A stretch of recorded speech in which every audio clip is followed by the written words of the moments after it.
Here's the three hardest lessons that I've learned at managing people so that you don't have to go through the same things that I've went through. Okay. So my name is Joey. I'm the CEO and co-founder of From Backland Media, a growth agency where I'm doing about $2 to $3 million a year. And we have a team of about 35 to 40 people as we speak. So I've hired a lot of people. I fired a lot of people.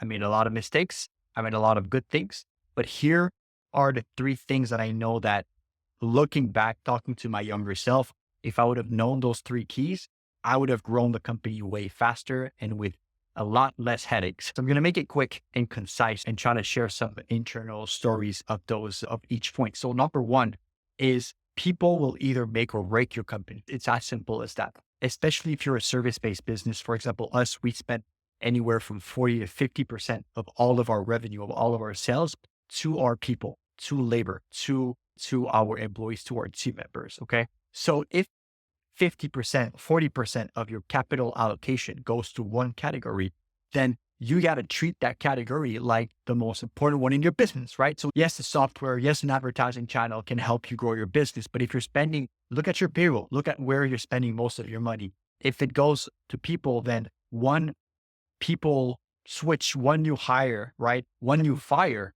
one adjusting responsibilities or performance bonus or KPIs on a person can have a massive impact. And I've seen that so many times in the last 3 to 4 years that we've been doing this, is that sometimes just letting go of one person that was just not a culture fit or just did not grow as much as the company grew, then this have a whole impact on the whole entire team, which grow the companies itself.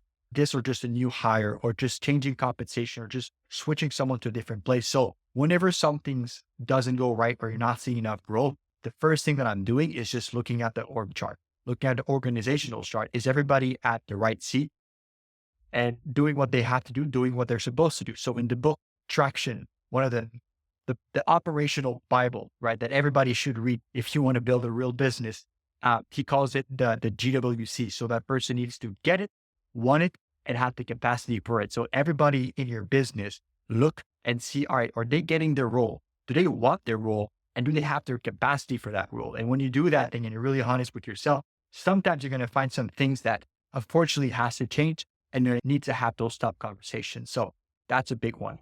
Number two is incentives. Okay. Where you put your incentives is where the attention and where the results will go. And this is one of the major lessons that I've learned this year for the business, especially now that we went from 20 to now 40 people just in the last 8 months. So a lot of changes, a lot of new faces coming onto the company.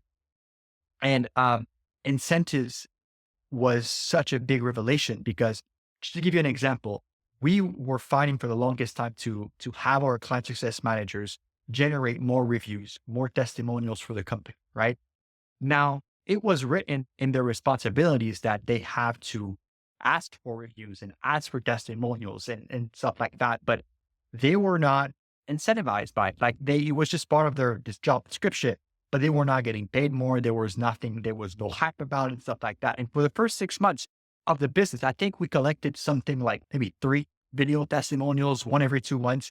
And we had probably 5 reviews on our Google business. Now, when I saw that, I was like, okay, look, let's do a little contest. So in the month of July, we actually started that. And I created this RGA competition. It's revenue generating activity competition. And basically we have 5 CSM on the team. And I told them every Google review that you generate from one of your clients, you're going to get 1 point. Every video testimonial, they're going to get 3 points. And every referrals are going to get 5 points. Okay.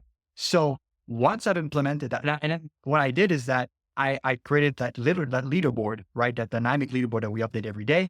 And the CSM that has the most point at the end of the month get a $500 bonus.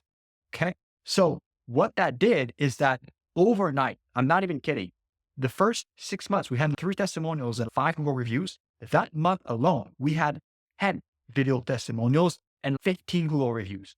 I'm not even kidding. And I think 1 referral, right? It's like overnight, just because the attention and the focus was there, it completely blew up the results. So I was like, damn, all right. And that's for a $500 commission. That's not even 10%, not even 5% of what they're making. So it's not like it was a huge thing. It's just the aspect that it's a competition. People want to win. And obviously, it's always nice to get a little $500 bonus. That really made me realize that, yeah, incentivization for every role, for every person on your team is so important. And where you put that attention is where the results will follow. Okay. So that was lesson number two. And then lesson number three is a hard one and a hard one to accept. But the reality is that if you're not good enough, your team will not stay with you, right? Your A players will not stay with you.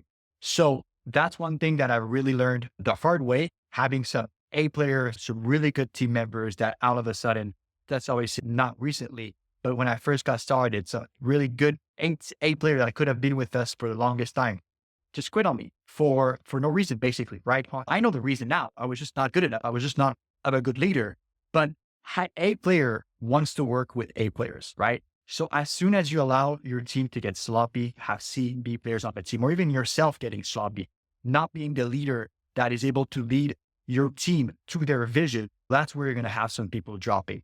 And the reality is that if someone quits on you or someone decide to step out of your life, whether it's and that even applies to a personal relationship. Like I take the mentality that my girlfriend breaks up with me.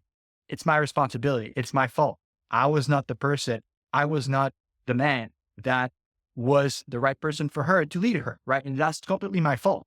Even though whatever circumstances happen, same thing for an employee. If that employee quits on me, I was not the leader that they believe that they have the best bet to get them to their vision, right? And you have to own that. You have to know what's the vision of all of your team members, make sure it actually fits within your company vision, within your vision, and you're able to achieve that together. You're able to basically use that vehicle, which is your company, which is what you created to achieve your employees' vision, your team members' vision, and your vision at the same time. Okay.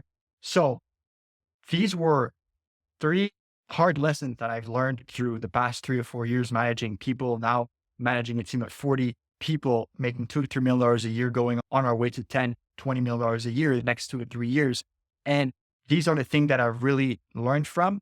And now on the lookout, and I apply so that I don't make those mistakes again. And hopefully you guys can gain value of that and get a nugget or two out of this and make sure that you don't make those same mistakes. So hopefully that's valuable to you guys. And I'll see you in the next one.